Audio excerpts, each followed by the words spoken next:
สวัสดีทุกท่านบ้านผมก็มีข้าวของเสียหายอันนี้ผมเอาไฟฉุกเฉินมาใช้นะท่านเครื่องสำรองไฟนะได้แต่หลอดไฟทุกท่าน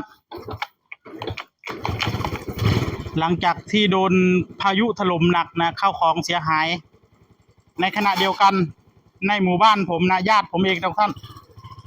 ลูกพี่ลุงน้องกันนี่แหละบ้านพังเสียหายนะท่านเดี๋ยวเราไปดูกันผมก็ยุ่งต่อก๊อกน้ำต่ออะไรเก็บเศษขยะบ้านปลิวนะท่านเดี๋ยวไปดู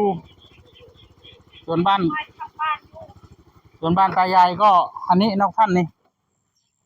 ต้นไม้ล้มทับบ้านจะสิวันใดต้นงิ้วนะท่านเดี๋ยวผมก็จะออกอยู่ต้นนี้เดี๋ยวไปดูบ้านนู้นน้ำท่วมทุกท่านเอ้ย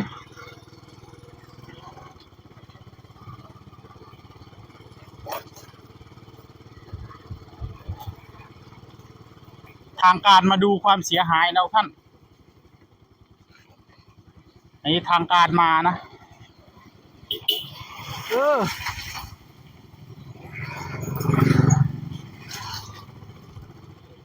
หน่วยงานภาครัฐก็มาสำรวจนะท่านหน่วยงานภาครัฐมาสำรวจความเสียหายนะท่านเพื่อประเมินนะครับความเสียหายแล้วก็จะน่าจะมีค่าชดเชยได้นะครับโอ้สายไฟโค่นแล้วนี่ล้มแล้วนี่บ้านหลังนี้นะท่านมีความเสียหายนะท่านน่าจะหลังคาเปิดหรือเปล่าหรือบ้านพัง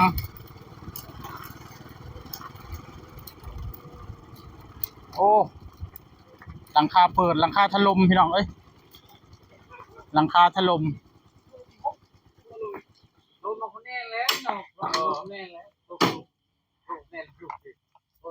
โอ้นอนยังไงล่ะทีนี้โอ้บ้านพังแต่ว่ากระท่อมอยู่กระท่อมไม่พังทุกท่านเลยกระท่อมมันยังอยู่โอ้เละเลยต้นสะเดาหักโอ้เรียบร้อยน้องเอ้ย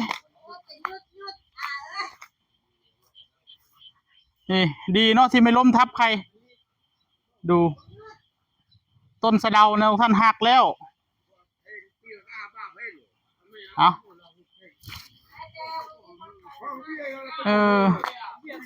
หลังคาบ้านเปิดมันถล่มทุกท่านเลยถล่มนี่คือความเสียหายล่าสุดนะของในบ้านเละหมดโอ้พังถล่มลงมา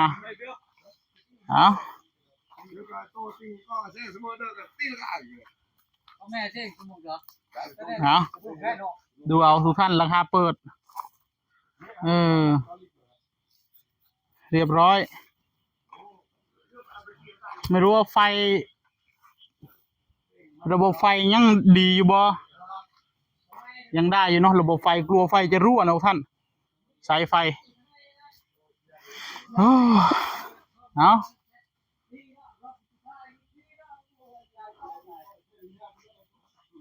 นี่ครับล่าสุดนะท่านความเสียหายเจอกันทั่วหน้านะท่านเลยโชคดีที่ต้นนี้ไม่ล้มนะถ้าต้นนี้ล้มนี่โอ้ทับหมดเลย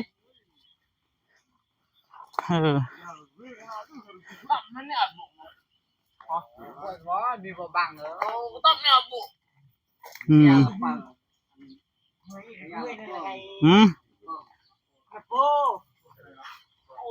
บุญละบุญแบบอาบุญส่วนอันพวกนี้เฉพาะความเสียหายล่าสุดบ้านพังทุกท่านหลังหนึ่งมีอีกหลังโน้นไม่รู้ว่าหลังโน้นเป็นไงเดี๋ยวไปดูหลังโน้นก่อน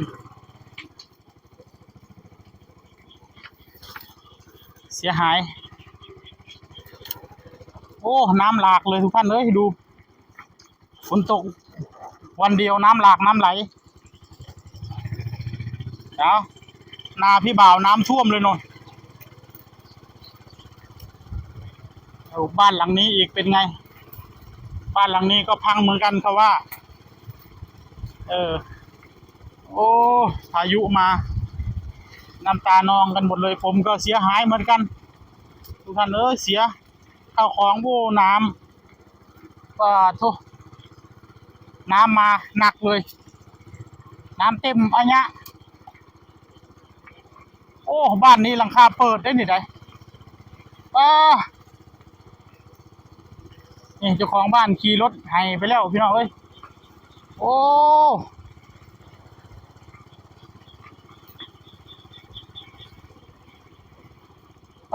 เป็นยังไงล่ะสบายดีอยู่บ่คนบ่ได้เป็นยังเนาะโอ้ไปเบิ่งจังหน่อยกันเด้อโอ้เบิ่งก่อนจังหน่อยก่อนโอ้หลังคาเปิดพี่น้องเอ้ยอันนี้ไม่ใช่กระท่อมเนี่ยนี่คือบ้านคนนะนี่โอ้พังหมดเลยว้าปานนี่พุ่นบอกโทปานนี่พุ่นบอกโอ้นักแท้ก็นี่ก็ฮักได้ดึงลงได้โอ้การหันเขาเดือดเปียกหมดเมื่อยแล้วเมื่อยแล้วจนเห็นกระเซาเสลอเลยฮะเห็นว่าตั้มนี่แหละตั้มของสุเจ้าดีก็เป็นยังแล้ววะโชคดีแต่ว่าของพังหมดคือกันตู้เตอร์อันซิงล้างถ้วยล้างจานตู้กับกุ้งกับข้าวเละบัดตีลากาแตกบัดกอกน้ำหักบัดที่ดึงลงมันดึงกลับมามันบ่ได้บัดมันแข็งอันนี้ขนาดโค้งเล็กได้เนี่ยเนาะบัดเท่าสิดึงกลับขึ้นมามันดึงบ่ได้คือใหม่บัดนี้ดูโค้งเล็กทุกท่านเอ้ยเพราะนั่นน่ะเห็นบอกมันทับเลยกอดอัน3หุ่นต้องอ้อยคนนั้นเนี่ยกระดอนออกผมเห็นว่าเขาบ่ได้กอดบ่ได้ยังเลยมันบ่ลึกไปหมดทั้งเพลงเขาเฮ็ดเยอะอยู่ไหนต้องอ้อย3หุ่นบ่ได้น้อยเด้นั่นตรงกลางมันหักไปเลยหั่นอันนี้คือมันเฮือนเพิ่นก็เฮ็ดด้วยโครงเหล็กมาตรฐานคักอยู่แหละแต่ว่ากอดเล็กกอดยังบ่แม่นว่าขนาดเงินบ่สูงเด้นี่เนาะเงินต่ำๆก็ไปหมดเบิ่งน้องเอ้ยเฮ็ดจังได๋บัดนี้แล้วเมื่อกี้เขามาถ่ายรูปมาหยังแล้วเนาะเขามาถ่ายรูปเบอร์สิมีแนวทางช่วยเหลืออยู่นั่นแหละเฮ็ดจังได๋บัดนี้คือสิตอนอยู่นำบ่แม่นสิห้องกากหรือบ่จักสิห้องให้หรือบ่มันมาเทียเดียวมันมาเทื่อเดียวมันบ่ได้ตั้งโตเลยวุบเลยบ่นึกว่าแบบมันเตือนมาก่อนเพิ่งพบก่อนจังซี่นะบ่ได้โอ้มันตึ๊บเลยบ่เงือกไปเลยปาดโตชากทีเดียวเลยโอ้มันกระชากทีเดียวนี่กระชากเงือกบาดเดียวโอ้มาต้นไผ่เด้กับฟ้าเรื่องมันแห้งนี่นะตัวนี้บ่ไปทับข้างในหุ่นแล้วข้างในนี่อันมันหัวใช่บ่บัดนี้ยักแล้วน้ำไหลบ่หรือใดไหลทั่วหันนี่บ่โอ้ไหลหั่นไหลเลยโธ่เละเลยเบิ่งแล้วเมื่อยเด้อบัดนี้เมื่อยอยู่น่ะเมื่อยเก็บเงินชัวสิเฮ็ดได้แต่ละห้องเมื่อยเบิ่งสภาพดีแล้วเมื่อยผมมาแต่เฮ็ดงานเห็นสภาพเฮือนเจ้าของว่าเมื่อยมาเบิ่งนี่แล้วเมื่อยกว่าอีกเจ้าเล็กขนาดเลยอีตาทรงพร้อมกินเจ้าเล็กขนาดเนาะขี่รถมาจากบ้านพลม่วงมาน่ะเถียงนาต้นต้นไม้เฮือนไปบัดหลายหลังบ่แม่นเฮาผู้เดียวดอกก็เลยคิดในใจโอ้ยเฮือนจะเป็นหยังเด้อวะย่านขนาดเลยเฮือนก็ได้โอ้โชคดีที่บ่เป็นหยังมีแต่ตู้กับตู้กับข้าวแล้วก็ตู้ยันตู้นี่ล่มแตกบัดคือกันล่ะเป็นหมื่นคือกันตัวสิได้แต่ละซ่องนี่เฮ็ดได้2อาทิตย์นี่เล่าเข้าเนี่ยเปียกหมดเข้าหั่นจะเข้าก็เปียกเลยบ่ดึงลงมาดึงลงได้หั่นใดดึงลงมันอันนี้มันก็เปิดขึ้นมันยก ะเลย โอ้อันนี้เป็นหม้องเก็บเข่า ม มันเปิดขึ้นหมด เข่าเปียกหมดโอ้เฮ็ดจะได้ล่ะบัดนี้เอามาตากบ่อันแดดก็ตาก 10 กระสอบเอาลงไป เข่า60 70กระสอบไปเบิดป๊าดทุกท่านเลย นี่จะมาเบิ่งเดี๋ยวพายเบิ่ง เออ เด็กแค่เขาไปในปูนมันดันปูนขึ้นเลย ปูนยกเลยนี่ ผมแม่นห้องบล็อกเลย เบิ่งนี่ปูนจนแตกนี่ โอ้นี่บ่ แค่เข้าไปนี่นะเชียบไปมันดันยก นี่ เขา แค่เขาเจ้า โน้ปูนจนหักเนาะ มันยกขึ้นหมดนี้ ปูนก็มีนะ อ๋อ เขาดึงลงซื่อๆได้นี่ ใส่ไว้มีดเขาใส่ไว้มีด เบิ่งนี่ โอ้ เบิ่งนี่ได้ โอ้เล่าเขา จะบนข้าม เพิ่น โอ้หลังคาหักเบิด แล้ว เนาะ ข้ามมันพับขึ้นไปแล้วดึงบ้านซื้อ อืม ดึงลงซื่อๆ เพิ่ง ได้ เห็นในซอทิศนึงนะ ถึงมาพ เอบ อโถอันนี้เล่าเขาเพิ่นก็เสียหายหนักอยู่พี่น้องเอ้ยจักสิว่าอันใด เรา เก็บเงิน เก็บเงินกว่าสิได้เฮ็ด โอ้ยมาตรฐานนี่สร้างบุญมีจังเบิ่ง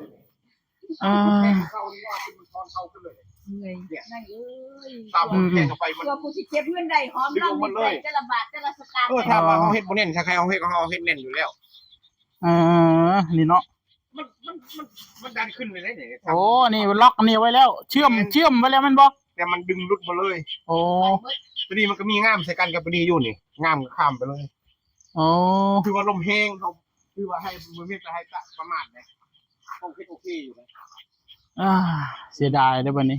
คือมัน พวกทั้งลังอย่างพวกเนี้ยมันพามันดัน โอ้ ข้างหล่างนี่ก็หักเจิดขึ้นเนาะ มันเอามาเทชายออก โอ้ดันขึ้นแตก นี่นะมันบ่เพิ่มไปหมดเลยทั้งแพงหัน โอ้ ก็คิดในใจอยู่ว่าสิดึงตัวนี้ลงมาเนี่ยเดี๋ยวหมูกมามือสิดึงตัวนี้ลงมาเลยอะ ดึงเนาะพากันเหยียบจังน้อยเนาะ เสริมเลย ละว่านนะเด้อ เราเห็นอย่างมันเนาะไม่เอาสั่ง เออเห็นแค่นั้นแหละ ตัวนี้เพราะมันยังโบเสีย คันมันพอได้อยู่ก็ดึงมันลงมาซะก่อนใส่งานซะก่อนจริงๆต้นนี้มันแข็งแรงอยู่ตัวนี้ไปถึกมัน ตัวนี้ไปตีถึงมันไปตีถึงมันก็เลยงอมันแต่ว่ามันบ่ไปเพราะว่าเสาเฮือนมันแน่นอยู่แล้ว เราเล็กเด้ เด็กมันเล็กกระยาเขาโครงสร้างเขากะว่ามันอยู่ได้ มันได้อยู่ แต่ ตรงนี้นี่ ตรงที่มันมีปัญหานี่คือตรงยึดความแน่นบ่พอต้องเฮ็ดคักกว่านี้เทื่อหน้าต้องแน่นกว่านี้ถ้าเราไปน้อยช่วยน้องพี่ตากเนอร์กะน้องขนวนตากคือกับลูกสิ่งที่ร้อยน้องไปอาชิบุญไหวก็หน่อยแต่อีกอัปราไปอัปราประมาณบาเป็นไทยนี่ผมขออย่างเดียวมาถ้าได้ตั้งเจ้าเขียนผมขอลูกสิ่งเล็กเดี๋ยว ลูกซิงก็เล็กเนาะ เงินบ่เอาก็ได้ เพราะว่าถ้าเอาเงินมาเฮาก็ได้ไปซื้อคือเก่าแหละเอามันซ่าได้ มัน3 เดือนเอา ถ้าพูดเพื่อให้ไหวปุ๊บภายในอาทิตย์เขาก็ เอาดีกว่าเนาะ เอาตัดตัวนี้ออกมือ ละว่านวัด ซัดเอา เฮ็ดกับ2-3มื้อเขาขังเขาน้ำ เอาเฮ็ดจังนั้นไปเฮ็ดจังได๋ใจเรียนนะนี่ก็คือว่า ทางการเพิ่นช่วยเหลือก็โอเคอยู่อย่างน้อยๆไม่ได้เงินชดเชยได้เหล็กได้อลูซิงก็ยังดีเอาละวันเฮ็ดเอาเฮ็ดจังได๋มันเป็นไปแล้วมันก็บ่อยากให้เกิดเนาะพี่น้องเอ้ยย่านแต่ต้นมุนี่นี่บ่เอาออกบ่ดอกซุมื้อนี้ก็ได้อยู่ค่านี่บ่ ลมบ่แห้งปานใด โอ้เป็นย้อนอยู่ค่านี่เซฟไว้จังน้อยเนาะย่านแต่อยู่ค่านี่สิลมทับอีก ได้ที่ค่าลูก มีแต่แนวปลูกมันต้นมันสูงพดเนาะ อย่าเนาะไปอย่าเนาะ เอาล้อหน้าล้อจะน้อยนะ เจ้าออกรอบ มันใหญ่กว่านี้แหละมันสิลำบากเด้ เส้นเลอรถไถเพิ่น อย่ารอบเสร็จแล้วรถไถกับเจ้าปืนมีสิบอกกันได้สมานกับสกุลกันได้ต้องเลยกึ่งไม่อีก เอาหลังคาเปิดพี่น้องเอ้ยเอาสู้กันไปเฮ็ดจังไดมันเป็นไปแล้ว บางทีคือเอาไฟใส่ให้แม่หั่นมันก็ดำสุด คนบ่เป็นหยังก็ดีแล้วล่ะคนบ่เป็นหยังก็ดีแล้วล่ะโอ้ผู้เพิ่นถูกฟ้าผ่าพุ่นแล้วจักว่าเป็นอะไรเนาะปานนี้คือสิห้องไห้อยู่เลยเนาะ ดำหมด บ่ โกเว้า โอ้ยคนที่ถูกฟ้าผ่านี่แหละเป็นห่วงขนาดเลยพี่น้องเอ้ยเอานักอีหลี ถ้าเจ้าเปิดประมาณกั้นให้ยังว่า เปิดประทุนเลยบ่บัดนี้ อันนี้ก็เปิดได้นี่ได้ยกขึ้นมาหน่อยดึงลงมาครับของเกดึงลง เสียเบิดใช้งานบ่ได้เลยบัดนี้ งงแปะซื่อๆได้นี่ได้ เสีย โอ้ขายเศษก็บ่คุ้มเลยตัดเสียไปต่อก็คือสิเป็นตา ยาก กันดึงลงมันบ่ลงก็กันดึงลงเอาขาว ดึงสมองโยยเนาะมันแพงอยู่กันกับตัวดี เล็กเลย บ่ลงเอ เอา อ ไปตีหัวตีตาม มันลงไปมันไปได้มันเท่าดึงต้องขึ้นมันมาบ่ได้ดาวค่อยว่า เดี๋ยวอย่าว่ามัน ตาว่าโอ้ยมันบ่ลงล่ะตาว่า ลมในลมโดนในกระแทกมุ้งกูดูเลยอันเลย ที่เจ้า มั่วดันประตู เปิดห้องเล่าลงไปดันดุงเลยเนาะบอกไปยันปั้นโดทำไม เอาเสียหายสู้กันไป ทักเปิดแน่ฉันดอกเปิดเข้ามานี่ก็ได้ เสียหายพี่น้องเอ้ยอืม เพราะว่าบ่ต้องเอาเงินหัน เงิน เอาแต่เล็กเอาแต่ ตอนนี้เนี่ยเขามี2ทางให้เลือกทางการนะเขาถ้าอยากได้เงินเป็นเงินสดนะก็คือต้องรอ3 เดือน2 เดือน3 เดือนแต่ถ้าว่าจะเอาเหล็กกับอะลูซิ่งเนี่ยเขาจะอาจจะให้เร็ว อาจจะให้มืออื่นมือฮื้อนี่ บ่เร็วสิไปใช้บ่มีหม่องอยู่เด้นี่ฝนตกมาเปียกหมดเลย มันก็รวย โอ้ยขนาดเฮือนเพิ่นเตี้ยๆได้เลย เฮียนบ่ได้สูง กันสูงนี่มันสิซ้ำใดโต โอ้เป็นเรื่องที่นี่เลย ไปนู่นอมจากคุยกับหุ่นพวกอ้อยนี่เลยไม่ต่อต่างเทียนมันต่างยินต่อเลย จะแห้งบ่แห้งเนาะ ต่อเทียนกับก้อนไม่ก้อนต่าง ของสุเจ้าแล้วบ่เป็นหยังเนาะ โอ้ยต้องสั่ง ของสุเจ้าหัน สั่งนี่ก็เลย กระทอกกระเทิบผู้นั้นบ่เป็นหยังหรอวะ มันลมไปเอง เพราะสุเจ้ามีต้นไม้เนาะ โอเคทุกท่านทางเสียหาย มันในห้องอะไรสมมติต้องซัก สู้ต่อไป แม่เขาอีกาแฟเว้ามาทางสะนี่แหละทั้งกัน ซักไป เถียงลาวหันแล้วว่าออก มันเป็นปองใหม่ ดูซักอันนี้ปองซักอยู่ให้หน้ามัน เออ แต่อยู่เถียงมันมีอยู่แต่มันก็